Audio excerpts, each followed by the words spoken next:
Welcome back to the Cult of Comics. I am your host, Tyler Brown. Today I am joined by my usual friend, my usual enemies on this lovely Sunday, April 25th, 2021. We're still in the pandemic, and we have a lot of things to cover today. It is a heavy week.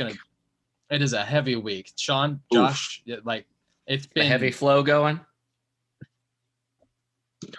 Well, no, this is a very special episode because we get to rename the person formerly known as Josh this episode. You know what we do? Because he has lost it entirely. He did not win the right to name it the Josh fight. For those who are completely living under the rock of not being on the internet at all, the Battle of the Joshes ensued in a cornfield in Nebraska. Yeah, Lincoln, Nebraska. I was born in Nebraska. Were you really? That's where actually my maternal side of my family's from. Yeah. This is when you guys find out you're related. I really don't want to be related to Josh. It's the last thing I need right now. Yeah. Ohio is for lovers. Nebraska is for cornhuskers. And Josh is neither of those things. So don't ever go back. I husk my corn every day. Every red-blooded American. I wake up every morning and I husk my own corn. What the kind of fucking world do you think we live in? Gotta pull all the hairs out. You know what? I try to do that. Josh has given himself a new name, Ishmael. Call me Ishmael. I'm going to call you Cornhuskers. I'm going to change your nickname. Can I change your nickname in this? You have no power here. I really don't. This is unfortunate. So, what for those of you who have never been... Cornhusker. The Cornhusker. Can I be Cornhusker 1? Yes. I like that. All right. So for those of you who have never been on the podcast before, welcome to the Cult of Comics. We are a podcast that covers comic book media format items. That includes the comic books themselves, video games, movies, have a conversation about those things. Then we have talk about what's going on in the news. Then after that, we have a conversation about the comic books that we've read for the week. We do a little bit of a rundown, kind of reviews. It's more just enjoying ourselves and just talking about the things that we really enjoyed.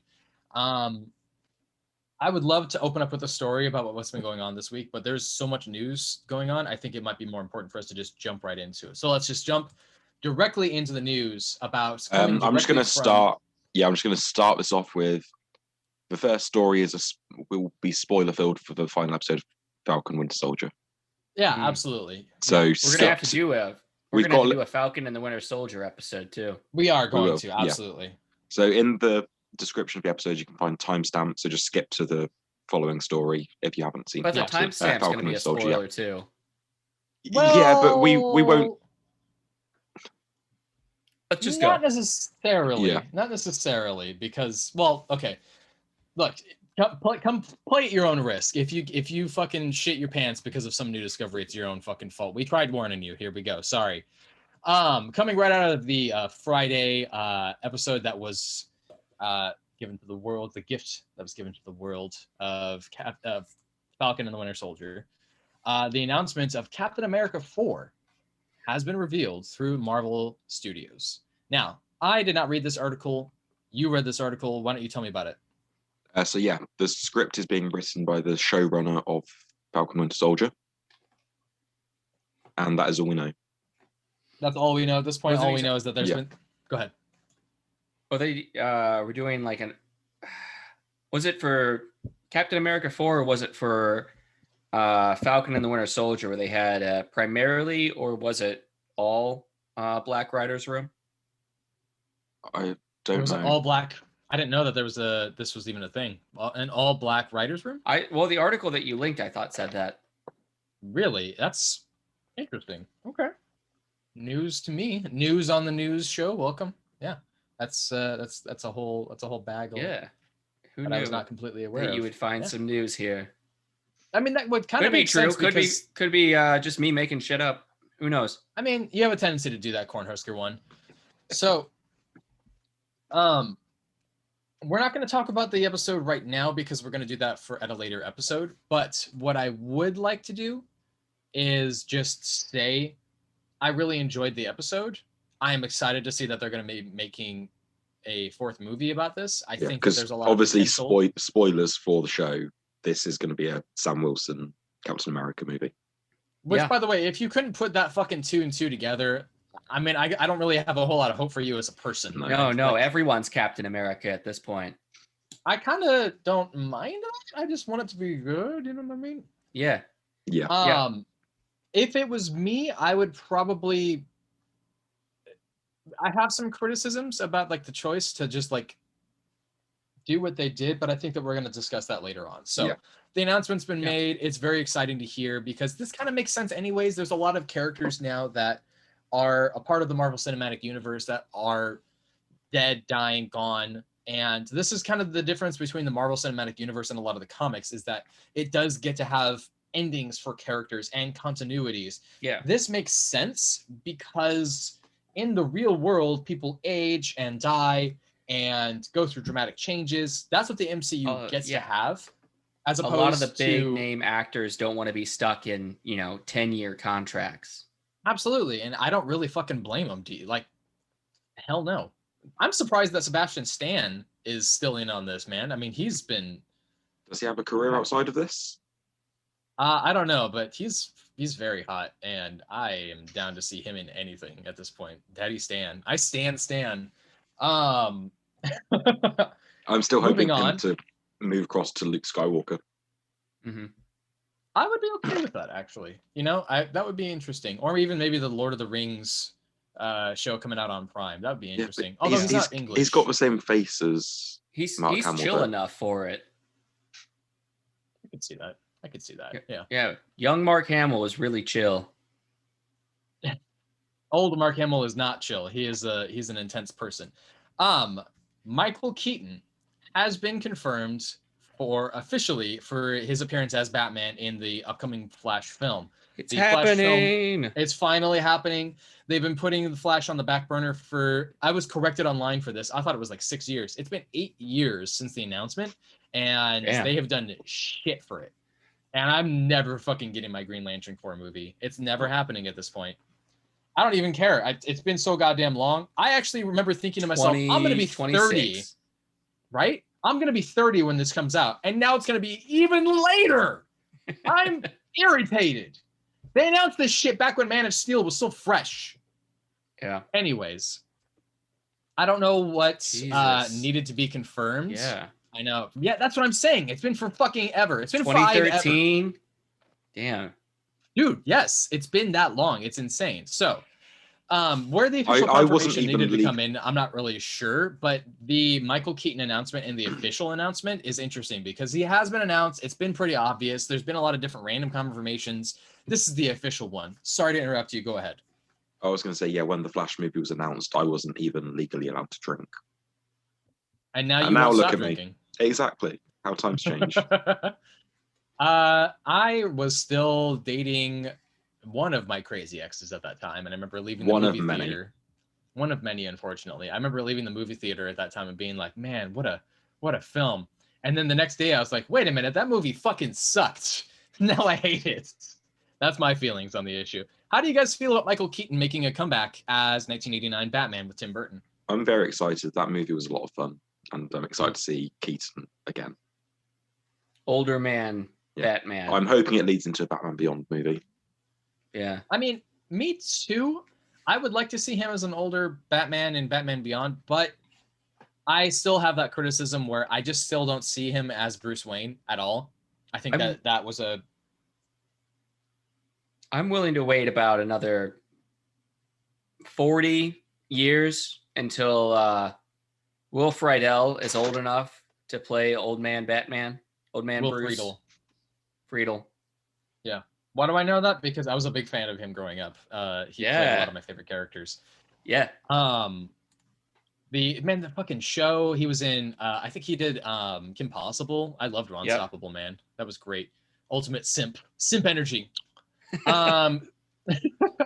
Apparently Steven Spielberg. No. Just one more thing following on from this. It's also been officially confirmed this week, even though I already thought it was officially confirmed, that Alfred Molina is back as Doc Ock in Spider-Man 3. See, that's what I'm talking about. Where is all this extra official confirmations coming from? Do I need 5 confirmations in order to know about this? I'm waiting for 10 more confirmations about Tom Holland being in the next film. Yeah. Because now it's like pretty soon. There's rumored official confirmations that aren't actually official. I think this one for Michael Keaton came from his agency. Yeah. So it's only a matter of time before we start hearing about, Andrew Garfield and Tobey Maguire being in Spider-Man. Just DC and, Marvel or Disney going back and forth at each other. Because it was Alfred Molina who commented on this now, and he was like, yeah, I'm being de-aged digitally for the movie. Oh, that's interesting. Okay. I really like Alfred Molina. I wish he was in more stuff. It doesn't make any sense to me that someone who's that talented of an actor is. I've only seen him in Spider-Man 2. He saw him in The Sorcerer's Apprentice. Oh yeah, yes. I saw that. Yeah. He was in Moulin Rouge. No, what was that fucking film? I can't think of it now. He's been in a lot of really random stuff, but everything he's been in has been really good. It's just really strange. I mean, look at that performance in Doc Ock and tell me that wasn't fucking legendary. I'm just saying. Yeah. Yeah. Only Sam Raimi and Alfred Molina could pull off a scene where he literally grabs bags of money like an old-timey fucking cartoon, and it's cinematic genius. With the dollar signs on it. With the dollar signs on it. And I still look back on that fucking film with the best of fondness. That is the best Spider-Man film. With the J. Jonah Jameson laugh. Ah ha ha ha. Yes. It's the best. I love it. So what I was saying before was Steven Spielberg apparently is still attached to the DC Blackhawks film, and it is still in the works with the Jurassic Park scriptwriter. Go ahead. Yeah, so it was the Jurassic Park scriptwriter whose name escapes me at the minute, but he posted a picture on Instagram of him working on the script. So this is interesting to me because of directors that I would never expect to be attached to something that is like comic book related at all, Steven Spielberg is not that for me. Like, I could see him with some old-timey stuff here and there, and maybe that's why he's a little bit attached to the announcement of the Blackhawks film. But when that was first thrown around, nobody believed it. Nobody was like, Steven Spielberg, come on. He does War Horse, the 6-hour-long film about a horse fighting through barbed wire. That's what Blackhawks is a World War II film. Yeah, though. I'd say he's more likely to do like The Spirit or like Dick Tracy or something. Mm-hmm. That's exactly what I was thinking of. That's exactly what I was thinking of when it comes to Steven Spielberg. He strikes me as the kind of person who would do that stuff. He's very much stuck up his own ass at this point now, which is unfortunate. I mean, he's a billionaire at this point. Yeah, he is. Have you seen his behind the scenes stuff for Ready Player One? No. It's basically just one giant jerk off session for how much they love Steven Spielberg. It's just kind of funny because it worked out well in his favor to make Ready Player One, because I don't know if there's anybody else who could have really pulled it off, but I think the last of his movies that I truly loved and like felt like a Spielberg movie was Catch Me If You Can. Good film. Jesus Christ, that film is so good. Yeah. That was the last one that had that sense of Spielberg fun to it. Yeah, I would. And then after that, it became like, oh, war film. A random, Indiana Jones 4, and then a random Tintin animated movie, and then that was back really to another war pretty film. Good. Well, so he did Lincoln, and I really liked Lincoln. Lincoln was really one of his stronger. Abe Lincoln, Vampire Slayer. That was one of the last films that one of my favorite actors did before he retired. What's his name? Daniel Day-Lewis. Thank you. Yes. How did I forget his name? He has such a unique name. Anyways. Yeah, no, he's like the best actor in Hollywood that ever existed. It was awesome to see him play that character. Tom Holland, Spider-Man films are apparently for Spider-Man 3. Really? Who's your source? Internet. Apparently they are all being added to Disney Plus. There has been a deal reached by Sony and Disney.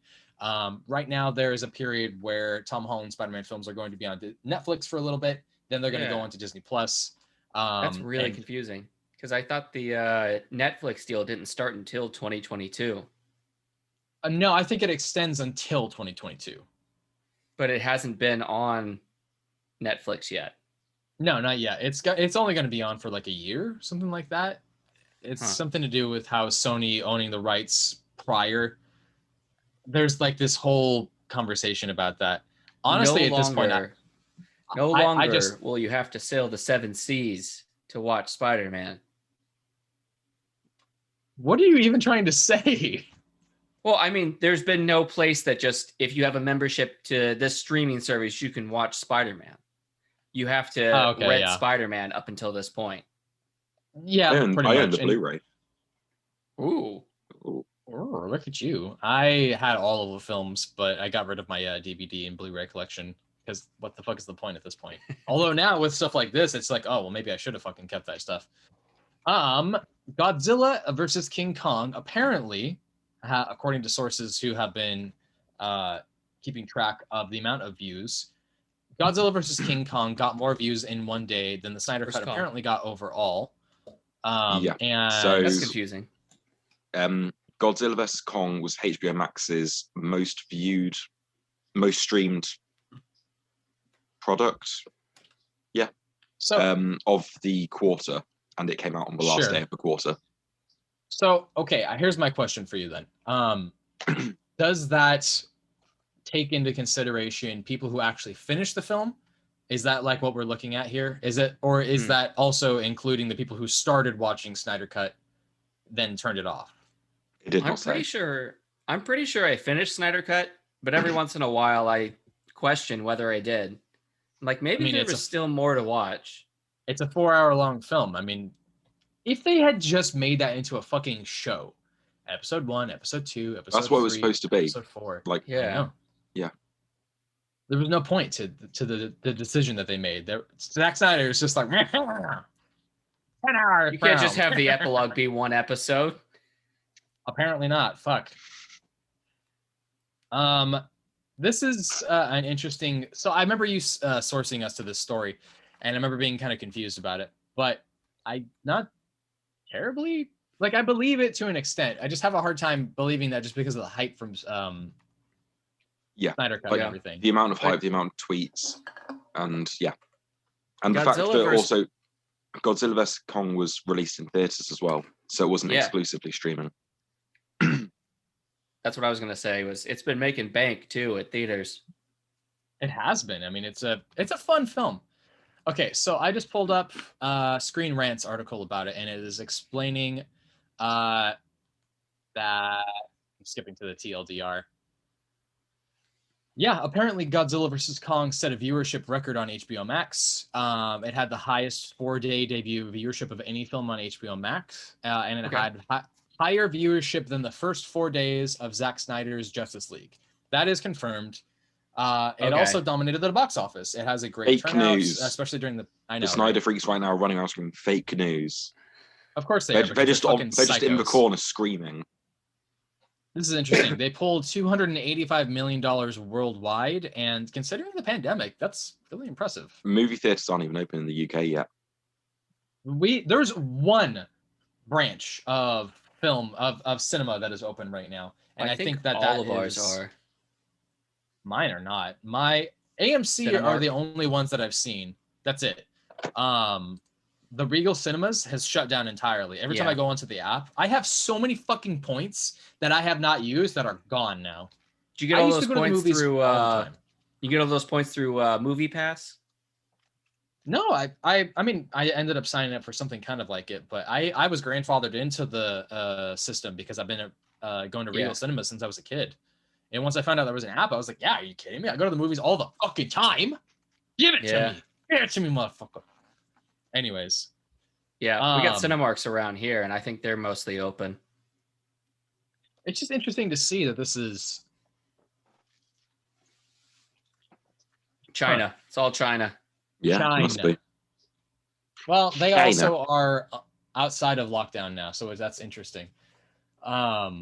Yeah, they like just went into full lockdown, like disinfected everything and reopened after like a month, and now the rest of the world is still just shine that, and we're good. They were literally like driving along the streets, like spraying disinfectant, like through. Wow, that's interesting. Godzilla vs. Kong's already passed 400 million. Oh fuck me, goddamn good. So this is interesting. Apparently, I mean, we kind of acknowledge that the Rotten Tomatoes score for Godzilla vs. Kong got shit all over because of all the Snyder cunts, right? Yeah. It has dropped a dramatic amount. It was reviewed at 79% on Rotten Tomatoes, making it the highest reviewed MonsterVerse film. But because of that dip, it is now still fresh, but it's still sitting at like a 60-ish%. Like, how fucked up is that? Why did they have to give it terrible scores? Because they're cunts. Like, that's just the problem with it. Look, if you like the film, fine. Just don't be a shitty asshole about it. What the fuck's the matter with you? Yeah. Mm-hmm. So for the box office, it's $80 million in the United States and Canada, and then it's $310 million in other territories. Can you see the other territories? Have you visited the other territories? Projected to debut, but no. Okay. There's still plans to continue the MonsterVerse. Somewhat. That's kind of up for debate. What has been confirmed, as I've seen from an interview with the director, and 177 million of the 406 million has been made from China, so almost half. Nice. Yeah. So what the director of the film has said is that they didn't want it to feel like it was going to have a to be continued feel at the end of the film. They wanted it to feel like, if this is something that fans want to see and something that people want to continue seeing in theaters or at home or whatever, that will be up to the audience. That the reviews, that the money that comes in will be the determining factor for this film series, this universe, to be continued.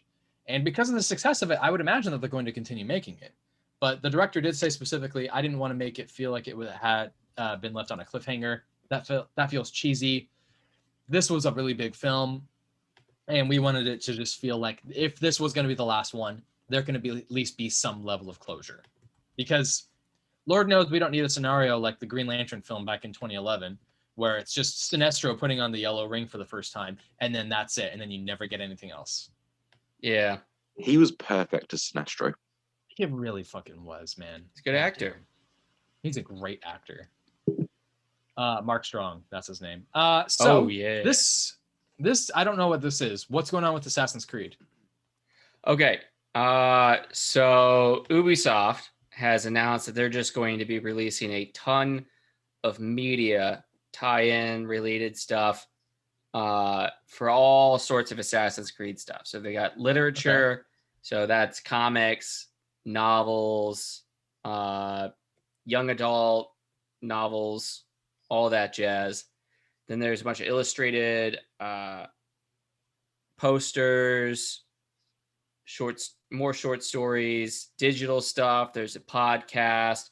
There's going to be a sequel to Assassin's Creed Black Flag. That's a Korean webtoon. Okay. They're like, oh, it's going to be like 3 seasons and 50 episodes. So strange. Interesting. So they're just saying spread it everywhere.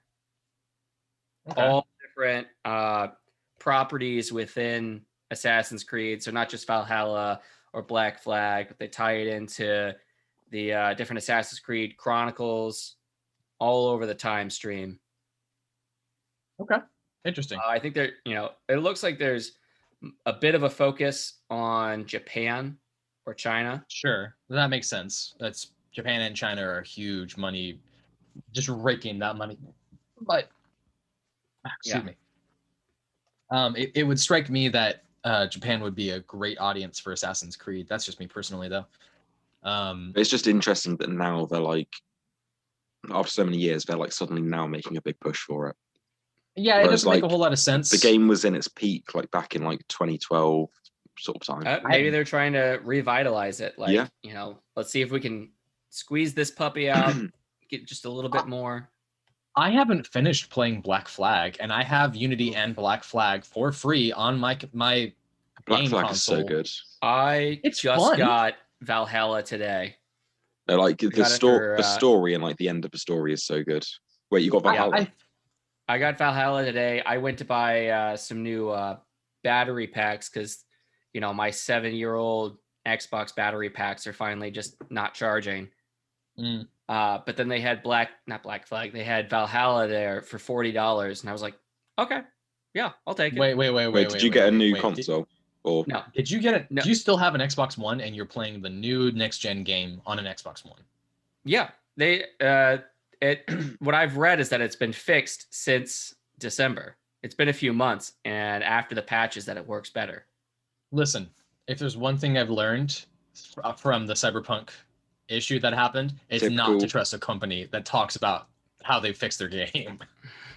He's trying to sell you another Xbox now. It's for Listen, running. It's for nanobots. Well, I would be able to buy one if Tyler wasn't buying all of them. I bought 2. It's not that big of a deal. You can find one. The 2 available in the Americas. I bought one for $1,000 on eBay. It's not that big of a goddamn deal. I thought you said you were getting over the scalpers. Erica should not trust you with a credit card. Jesus. Well, listen. Do you have like a sugar daddy or a sugar mama on the side to be able to afford that? And the Magic the Gathering and the comics? No, I'm just broke. How many kidneys do you have? Now I have one. Why? Did you sell I don't see your point. What's the point you're trying to make here? What are you trying to say? So this is interesting to me because the Assassin's Creed comic books have never sold well. I don't know about them ever being like really big successes for other mediums as well. Like it would make sense for them to make a show about this, but well. All the Titan comics, they sold okay. They ran. I have like maybe 40 issues of Assassin's Creed from Titan Comics. I don't think they would run for that 40 long. 40 issues of Assassin's Creed anything. Who are you? They had a pretty good story going along. I don't believe you. I don't believe you. It was several series that became interwoven together. So they did Assassin's Creed. They did a Templars comic. Jesus, what are the other ones? So they tied it all together. They had multiple storylines that converged on each other. I am a fan of stuff, and I am willing to give stuff that I'm a fan of a chance. Like I picked up the Magic the Gathering #1 comic, and I fully acknowledge that it was not that good. You didn't just pick it up. You ordered like five different copies. Shut the fuck up. You shut your whore mouth. I ordered 3 copies. That's it. Shut up. How many copies of Geiger did you order? Man, I'm not digging this. I'm gonna have to. I need my safety blanket. I need my Assassin's Creed comics here. I need to just hold the whole box. The whole box. Okay, so I got the glow-in-the-dark variant. I got the blank cover. I got cover A and B. I ordered the body pillow. If there's a Geiger body pillow, I will absolutely get Daddy Geiger. Are you kidding me? I'll get it signed by Daddy Jeff Johns all day. Are you kidding? Why does my body hurt when I hug it? Oh, my hair, it's falling out. It's weird. I feel systemic prejudice in this body pillow now. What am I supposed to feel? Am I supposed to feel love? Oh, Jeff Johns. Anyways. Yeah, I am going to message Erica and tell her to take your credit card away from you. That's fair. Go through the back channels. Yeah. So I tell you what, why don't we look into what the sales for Assassin's Creed look like? Because I will do that. Impressive. That's not too hard to do. Speaking of video game comic books, the Batman Fortnite comic books sales were through the fucking roof. Big reason the people who so the reason for this is because the youths, not because the incentives to buy these comics. I think there was like 4 or 6 issues. I didn't look into it too hard. I don't play Fortnite. I don't shit all over it. I know that there's people who are really big fans of it. I don't see the point in shitting all over a video game like that I've never played. It also keeps the kids who are really big assholes online to each other away from me, and that's totally cool with me. The incentives to buy these comic books isn't just because it's Batman in Fortnite, which Fortnite at this point has just included various different pop culture characters and characteristics and skins. You buy the comic, you get the code, you download the skin that you get on Fortnite. And apparently there's some benefits that come with that. I don't know.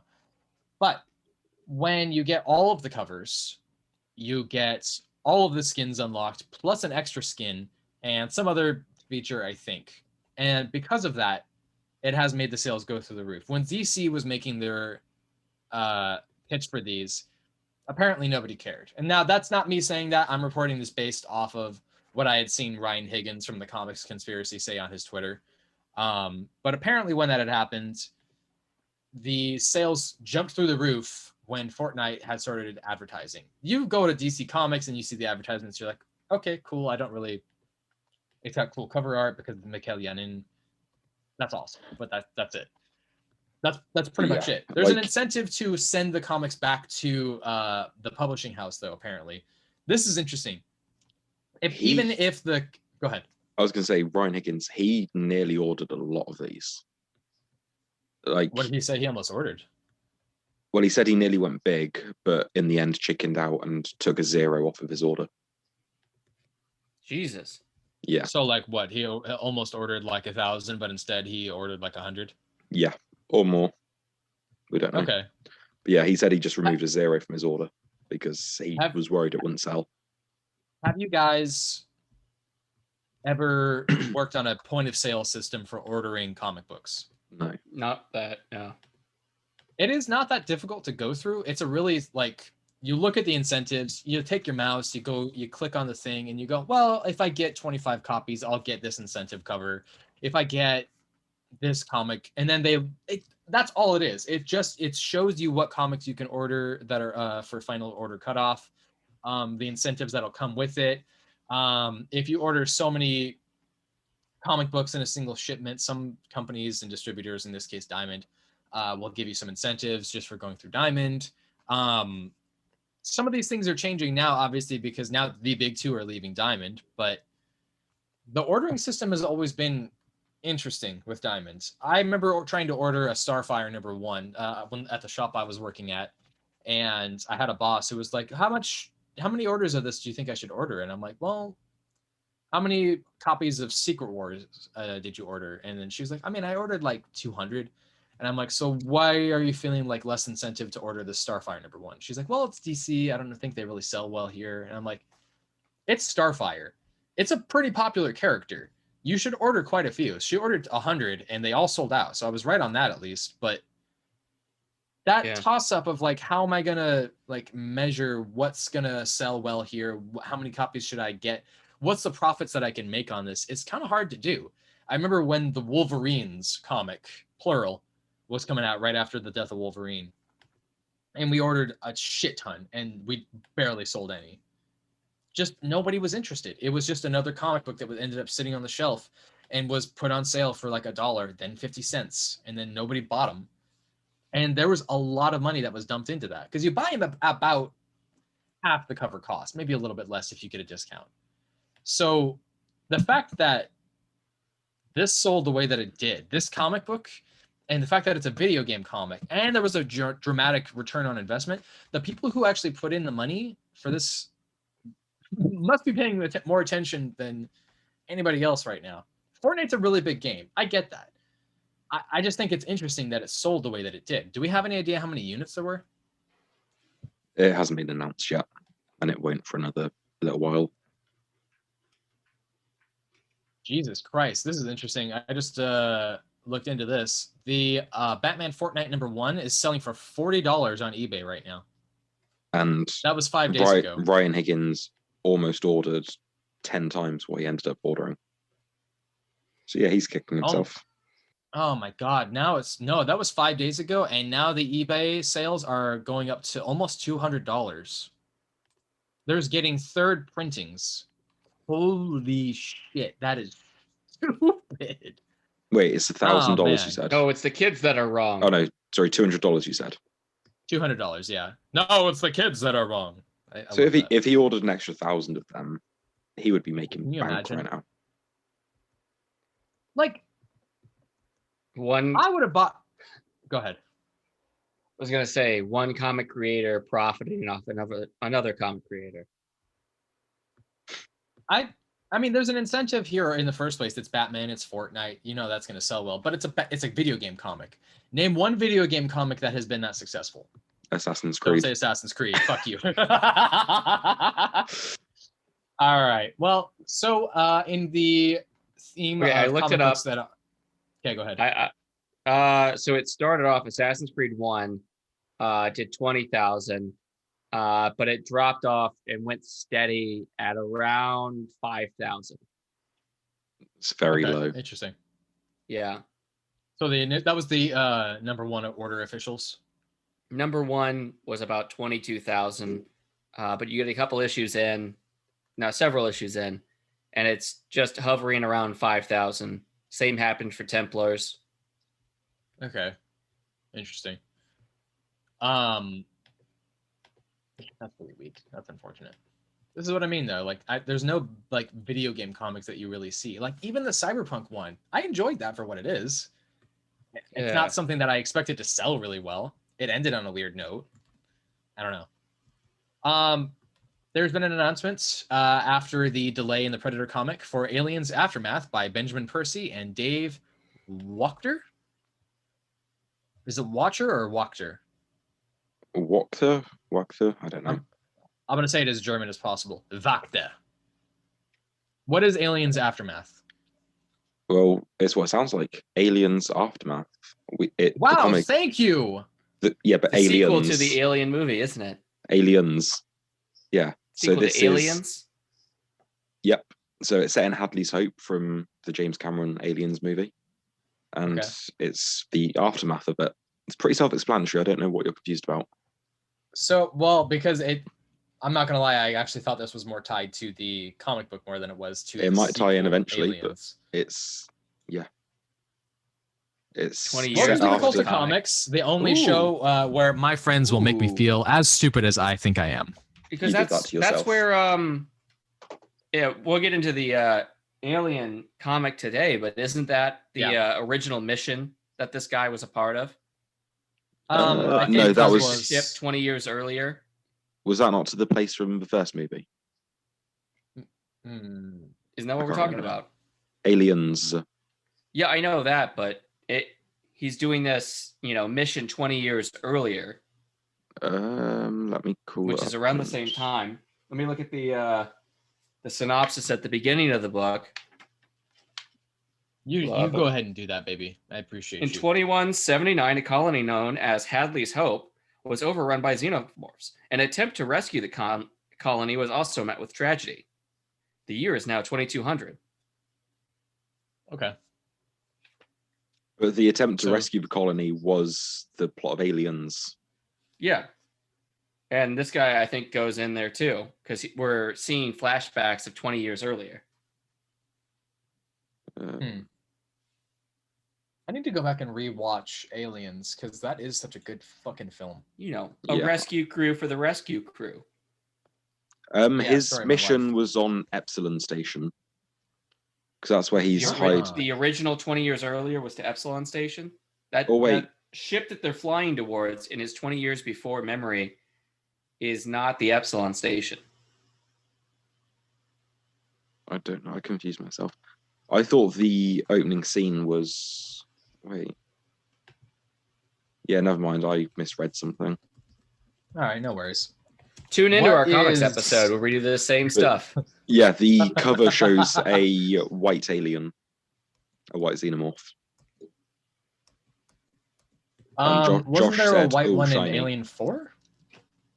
What? Was there? Wasn't there a white alien in Alien 4? Sigourney Weaver. I hate you. In she was part of Xenomorph, not Prometheus, but what did it start with? An O? The Newborn. In the sequel to Prometheus. The beluga looking fucking thing. Yeah. Yeah. One of them was like a little short, little midgety alien that was white. Yeah, I know what you mean. You know what? I don't care what people say. I liked Prometheus. I thought it was fun. Yeah. It wasn't to the same standard as Alien and Aliens, but it was an entertaining movie. I've still never watched Covenant. I want to know the backstory. So I was cool with it. Yeah, me too. Yeah. I also thought the cast was a really good choice. It's interesting the people they decided to kill off, though. Fassbender was perfect. Michael Fassbender is great in everything he does. Like, name one bad thing he's done. You can't. Not Assassin's Creed. Oh yeah, Assassin's Creed. Oh yeah, that was an accident. I was going to say X-Men: Dark Phoenix, and because we were talking about Assassin's Creed, my brain went to that. And then it was like, no, wait, he But did do he that. did do that. I forgot that movie existed entirely. I fucking forgot that entire movie. Let's not. It wasn't I've terrible, never seen but it wasn't it. good. I've never seen it. Everybody I know went and saw it, and they were like, "This sucks." Yeah, I watched it on a plane. It couldn't just go anywhere. Yeah, it set itself up for a sequel, but it was never going to get because it didn't stand alone. Yeah. Okay. Fair enough. Which is yeah, it doesn't matter. I'm not going to get into that one. So Emilia Clarke from Game of Thrones has been announced to do Mom. Yeah. So, yep, Mother of Madness is what it stands for. So it's a comic co-written by Margaret Bennett, and it's a 3-issue miniseries from Image. Yeah. So I think we can cut it off right here because she's probably been working on this for a while, because we just had Berserker that came out about a month ago with Keanu Reeves. So and that one was a record-setting seller. So I think I don't think this will have the same sales impact as that. No, I know that, but I'm saying, like, as soon as all these actors probably saw how well Keanu Reeves' comic did, where he's, he wrote it and he basically stars as himself in the comic, or, this is what I would look like if I was acting this out. I'm sure enough, actors are, putting some feelers out there to say, hey, what if I made a comic like this? But I think we are going to have an influx of them. Yeah, I'm sure she's had, you can't get that up and running unless you do like a whole rush job in a month. So she's probably had that in the works for a while. Yeah, she said she's been working on it for a few years now. But I think, like, after this point, everybody else that probably announces something is in reaction to Keanu Reeves' Berserker. Yeah. Yeah, it'll be interesting to see what it is. I mean, we have a description. I'm just confused by this because it just seems like it's just weird to me whenever they bring in actors or wrestlers or somebody to write a comic book. Do you remember when The Edge or whatever the fuck his name was? CM Punk, that's what his name was. He wrote that Guardians of the Galaxy comic book. Which one was it? He wrote what's Dave Bautista's character? Help me out here. Drax. He wrote a Drax comic book. That was weird. A scientist by day, over-the-top superhero by night, badass single mom 24/7. Deadpool action and Fleabag comedy collide. I never saw the show Fleabag, but I've heard good things. Same. Take on a secret sect of human traffickers. 48 pages for $6. Damn, all right. That's a lot, but... They're 40-page issues, so 8 pages of back matter or advertisements or something. Sure. I mean, I don't have an issue with that. It's more that I'm just... Yeah. But 40 pages, I guess. It's basically a double-sized issue. Okay. Have we read anything with Isabel Richardson, Marguerite Bennett? Marguerite Bennett has done a lot of stuff. Yeah. She did a Batwoman comic. She did Animosity at Aftershock. I met her actually when she was writing that Batwoman comic. I'm actually really surprised that she hopped off of that. I feel like she could have done a big, long run on that. And I don't think it was selling well, was it? Which is weird because I feel like she was kind of a good character for a good writer for that character. I don't know. But she didn't really have the name recognition to draw people there. And then I guess it's also a character that wouldn't sell without a big writer on it. Yeah. You don't think that Batwoman is like a strong enough character on her own? No. I'm interested in the story, but if the art is anything like this cover, I'm not sure. The cover's very, very trippy. Yeah, it is. It's a different artist who did the cover, so yeah. Yeah. It's just interesting. Okay. Moving on. The Grant Morrison Superman and the Authority comic has been announced. Yep. So this is the story of a girl. Superman and the Authority. So the Authority are from Wildstorm, I believe. Yeah, they are. Yep. Is this a War World story? Yes, I believe it is. Okay, Clark Kent seeks out Manchester Black, the most dastardly of rogues, to form an all-new authority tasked with taking care of some business on the sly. This is interesting. That's interesting. Okay.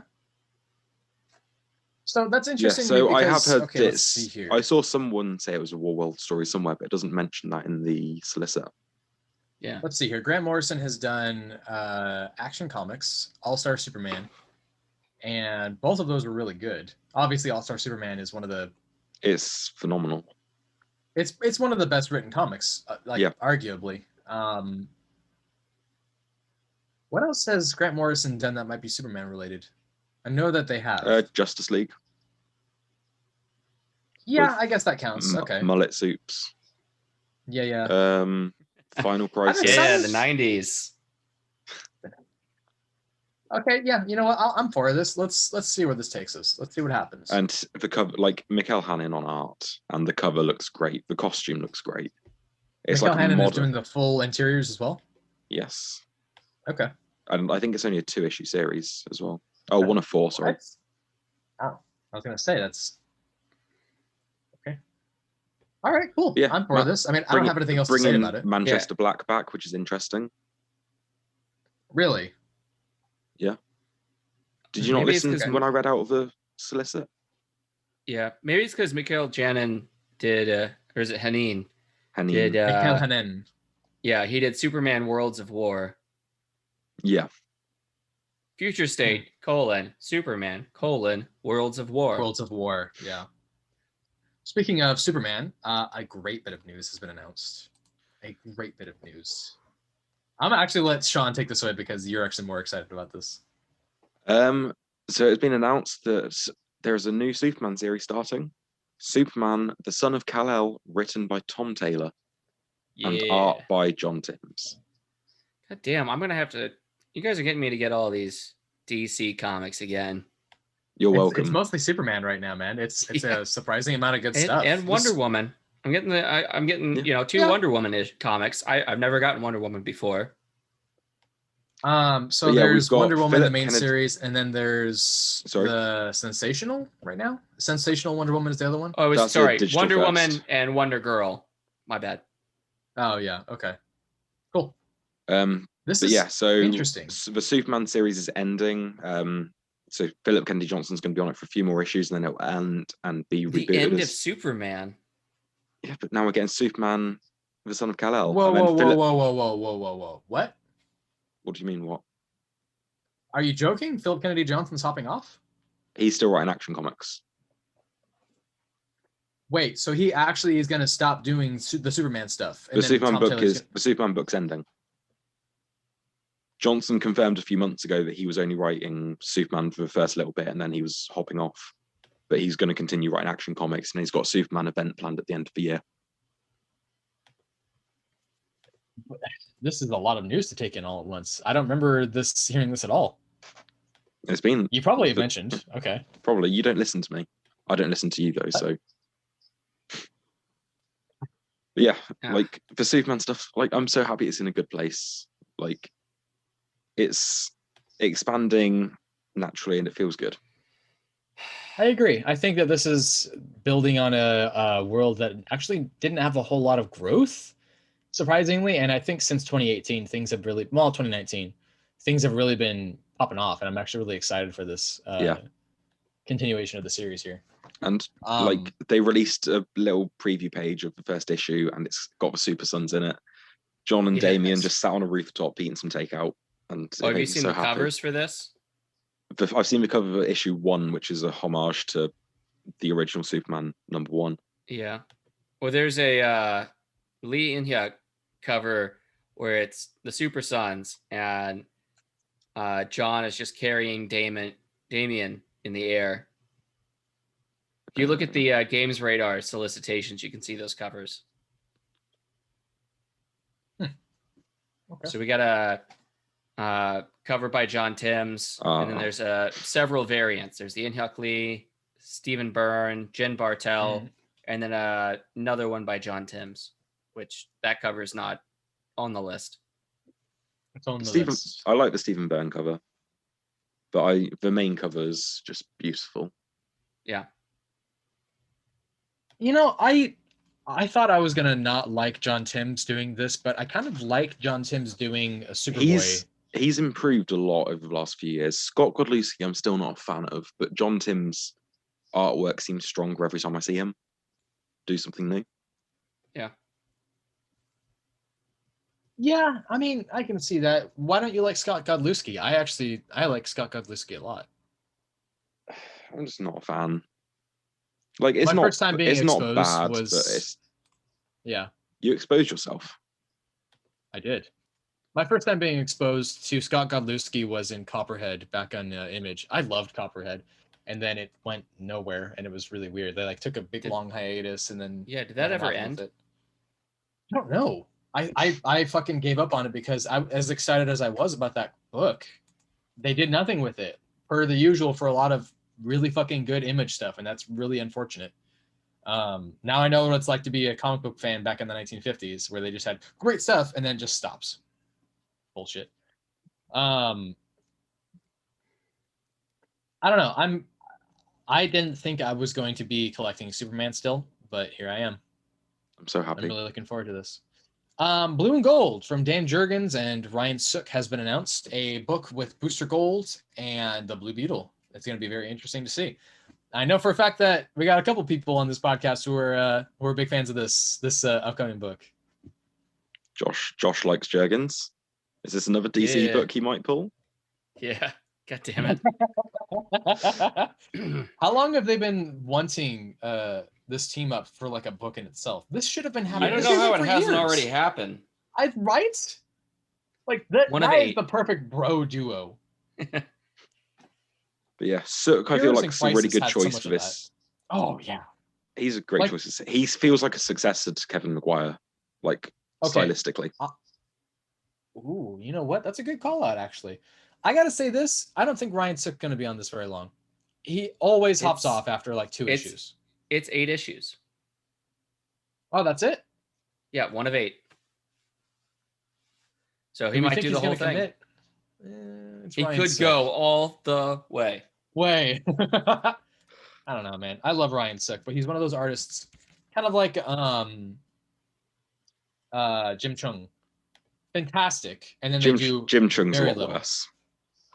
Jim Chung does covers, and then he's like, that's it. All right. We're getting a Justice League. What's the title called? Justice League Infinity, which is a sequel to the Justice League Unlimited TV show. Not to be confused with the Justice League Infinite Frontier storyline happening soon. Poor form. Poor form, indeed. So yeah, this is being written by J.M. DeMatteis, who wrote the Justice League International run back in the 80s and 90s. And he's done several things here and there, and he also wrote several episodes of the animated series. Mm-hmm. Yeah. So strong choice for it. This is interesting to see. I feel like there's been kind of a trend lately of continuations of shows and things that are kind of long dead. I'm not opposed to this. I'm probably not going to pick it up myself, but I loved the animated series, so it's kind of cool to see that they're getting their own book for if this. I hear good stuff about it, I'll pick it up.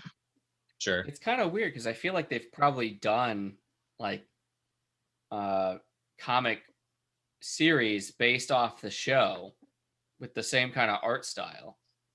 Kinda. The whole Bruce Timm art style is one that everybody tries to mimic it here and there, but yeah. I feel like they probably tried to continue it in comic form in some way. I don't know if they did it with I don't know if it was a continuation, but they did have a comic back in the day that was basically the show in the comic book form. And I remember it had something, because that was one of my first exposures to Martian Manhunter, and the origin story with that was really cool. But I think they had that in comic book form in the 2000s, something like that. Yeah. I mean, it's a great show, but there was you know what, I do remember, because they had some of them released with like McDonald's or Burger King or something like that with like the toys and stuff. Back when toys were still a thing and Happy Meals and everything. They still are. Kind of, but not really. Like, they only have it for McDonald's now. Burger King doesn't do it anymore. Yeah, Chick-fil-A, they do like little paper things, you know, a coupon sorter. Yeah. The Shazam miniseries, a 4-issue limited miniseries written by Tim Sheridan, who's currently writing the Teen Titans Academy book, has been announced with art by someone who escapes me at the moment. Clayton Henry. Who's that? The artist. He's no, I mean, like, what have they done? He did the cover, but you can see he's a bit hit or miss in my opinion. Okay, why is that? His art just looks a bit wonky sometimes. He's doing the current Flash run, I believe, and he's just you will have seen him do some stuff here and there. Okay. This is one of 4, so it's not a big, long comic. No. Yeah, so it spins out of Teen Titans Academy. I enjoyed issue 1 of it, so I'm going to check this out. Okay. Yeah, so the rest of the family have been cut off from the powers, and Billy's powers are becoming unreliable. Apparently, the idea is that he is going through superhero puberty. Interesting. Yeah, I don't know what that means, but if you look at the cover, there's like a variant cover that's like very like Dante's Inferno. Dante's Inferno, yeah. Yeah, I'm looking at that now. That's interesting. Weird choice. The Gary Frank cover is beautiful. It's Gary Frank. I feel like Shazam is another one of those characters that never gets to have like their big shining moments because reasons? I don't know. It's weird. He had a chance, but then Johns just didn't do anything with it. Yeah, I don't know what happened with that. Then he started issues of nothing. Yeah, then he started to do something with it and just failed. Who the hell even knows? DC is continuing with a new publishing horror imprint called Conjuring Comics, No. Which is... It's called DC Horror, but their first book that's announced is The Conjuring. It's called DC Horror? Yes. That's lame. Especially when they've got Black Label, which is doing horror books, like James Tynan's new The Last House on the Lake. There's some editor they don't want to share the money with. Apparently, basically, some publishing part. But I just don't understand because like they have the Joe Hill Hill House comics. Yeah, but that's Joe Hill's thing. Like, Joe Hill can't have a piece of that pie. But yeah, this Conjuring comic is spinning out of the Conjuring movies. Blah. They're bad movies. I'm sorry. I'm a huge fan of horror movies, but those movies fucking suck. And the people they're based off of fucking suck. I like Insidious. It was entertaining. It wasn't scary. Insidious is fun. I liked Insidious for what it was, but I gotta tell you, like, the people that those characters are based off of are like fundamentalist Christian, like they're nut jobs who have weird views about weird shit, and I'm fairly certain that they just exist to rip people off of their money. And I just don't like that there's an entire franchise built around making them successful. I don't like it. That's my rant. Sorry. So this is just the first book. There's not really anything else. Yeah, 2 issues have been announced, but yeah, that's the only series so far. Yeah. I mean, don't get me wrong. I definitely want to see some more horror comics, but there's going to be a series of. There's going to be a June series is a 5 Wednesday week, not July. So I don't know why they do 2 issues. I don't know. So one's on sale on the 6th, and one's on sale on the 7th. That's weird. What? Huh. So one comes out. Oh wait, what? There's a mistake in this somewhere, because this says it's on sale. Oh no, weird American format. Never mind. 4th and then. So one comes out in number 1 June. Yeah, number 1 comes out in June. Number 2 comes out July. Oh, so they just kind of missed announcing this for the June solicits. That makes me think it's just going to be a rushed comic. Weird that. Oh, that's 2-page. I thought it. Sorry, I saw 2PG, and I thought that meant second printing, but it says 2-page ad art. That's weird. Yeah. What is going on with the Batman Secret Files? What is this? So it's a series of one-shots, each dedicated to a different character from the Bat family. So far announced, we've had Secret Files Huntress announced, which is written by Mariko Tamaki, and also Secret Files The Signal, which is written by Tony Patrick. Okay. Yeah. That's all I got to say about that. Pretty much, yeah. I mean, what else are you going to say about it? It's more Batman stuff. Yeah. I don't want to turn into one of those assholes that's like, Batman everything. But I'm enjoying like all the stuff they're putting out now for Batman, and like they seem to be like, we didn't really have a Batman book announced this month apart from the Secret Files one, which is like Bat family stuff. It's not Batman. So if they're expanding it and also expanding the rest of the world as well, I'm happy with that. Sure. I mean, I get that. It's just, I don't know. The older I get, I feel like the more I start to understand a little bit more about what Alan Moore says about superhero comics. And I don't really want to feel that way necessarily, because I am enjoying stuff with like Kennedy Johnson. I'm definitely loving Tynian's Batman, but it is a lot. I don't know. A Black Label Suicide Squad has been announced with Jason Todd hunting the Joker, art by Alex Maleev, written by Brian Azzarello. The title is Suicide Squad Get Joker. Ooh. Okay. Everyone wants a piece of him. Has anyone ever read Anyone here read Brian Azzarello anything? Yeah. Yeah. I forget, but yeah. I recently started getting into Moonshine, which is what he's doing with Eduardo Risso, which, if you don't know that team up, they were paired up on Batman back in the 500s or 600s. Yeah. Good team. Brian Azzarello does a really good job of writing dark, gritty stuff. He was the one that kind of built a characteristic around Batman being like, I'm really big into working out and cooking steaks and like having that as a character trait. He did this fantastic That's his whole personality. He did this really cool story that, with the Scarface puppet, and I loved that. And it was like this big moment for the character when the puppet master holding Scarface kind of like broke from that personality trait and just started like acknowledging that he was in charge. And it was like a whole fucking awesome thing. You look back on some Batman stuff and you're like, how is this so good? And that was one of those moments. I haven't read 100 Bullets yet, but I've heard nothing but good things. I've always meant to go read that. I was going to just mention 100 Bullets. I don't even know what it's on my about. list as well. Yeah, I don't. But it's just Brian. It's 100 issues. Fitting. I read his Wonder Woman, and I loved that. That's also on my list. I need to get around to it. It was really fun. I'm really disappointed that they like broke that entirely from continuity.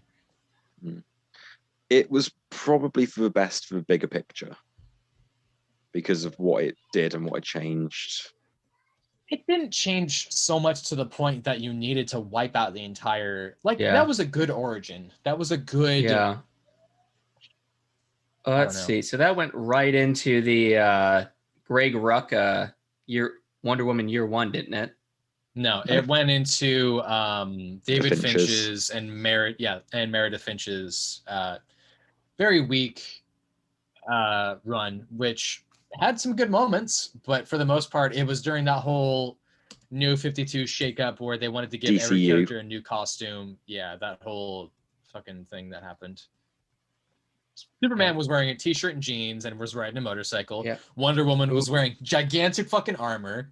Hal Jordan was wearing a cowl for some reason, and he was out in space with Batman was Jim Gordon. Yeah, the Flash. What was going on with the Flash? I forgot. Nothing really. It's not. That's not on true. Here, but he went back. There was to an Wonder entire Woman shakeup they were doing around then. He went back to Wonder Woman on Rebirth. That's when that happened. Oh, okay. It was Wonder Woman Rebirth, not year one.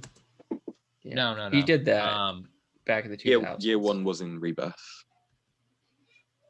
Yeah, it was. Okay. But Azzarello also did, before Watchmen, he did the Comedian series, and then he did Rorschach. Yeah, that seems like something that he would do. Let's see here. Also, and what we have had some milestone announcements. Please. So Static Shock Season 1, Issues 1 and 2, written by Vita Ayala and art by Chris Cross and Nicholas Draper-Ivey. Did you say Crisscross? Chris Cross, yes. Like the hip-hop artist? Maybe. He's not old enough for that. Yeah. What do you mean? He was a boy when he was fucking making those songs. And Icon and Rocket Season 1, number 1 and 2. Or just number 1, sorry. By Reginald Hudlin and Doug Braithwaite. So yeah, Milestone's officially back. Did anybody actually read the Static Shock New 52 comic? I did. How was it? There's a reason it was canceled. It was okay. It was just okay. Man, this is interesting. So it's not Chris Cross, the hip hop artist, it looks like, but his name is Chris Cross, and he's got his name as a singular word. It just says layouts. No, it says art by Chris Cross. Oh, I'm looking somewhere where it says layouts. Layouts and finishes, which I don't really know what that means, but finishes by Nicholas Draper-Ivey. I don't know, but this is something else. There is a cover that I'm looking at with Dwayne McDuffie, and that looks fucking cool. Man, Static Shock was one of the coolest characters, and they just did nothing with him, and that's just so weird. In the comic books, I mean. In the comic books. Yeah, I like the crossovers with Batman Beyond. God, that shit was so cool. Static Shock is one of those characters that when you watch that show, you can't help but fall in love with those characters. Like, everything about it was good. Yeah. Saturday morning cartoons, man. What a time to be alive. Well, that's one last thing we have for the news, which is Spider-Man Sinister War #1 has been announced, and it is due out July 14th with a cover from Brian Hitch and a wraparound variant cover from interior artist Mark Bagley. It seems like Mark Bagley has been doing some more Amazing Spider-Man stuff lately. Why that is, I don't know. I think that he can do other works, but that just seems to be what everybody wants to hire him for at this point. Amazing Spider-Man issue number 71 from Nick Spencer and Federico Vicente is due out July 21st, also with a cover from Bagley, and it is all tying up together. Apparently, Sinister War is a tie-in of Sinister Six with the other cast of villainous characters that's been going on in the Nick Spencer universe. It's been interesting to see what's happening. This most likely has something to do with the Tabula Rasa and the Kingpin trying to get it. They haven't announced who the sixth member of the Sinister Six is going to be. That will be revealed in that issue. Kraven the Hunter. Kraven the Hunter. Yeah. He's dead. Spoilers. He's been dead. He got revived and then he killed himself again. La la la la. I can't hear you. La la la. You'll never get this. I think there's a missed opportunity for a Spider-Man.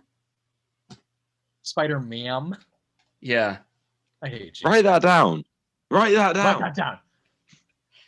All right. Well, that's been it for all of the announcements we can think of. Is there anything else we want to throw out there really quick?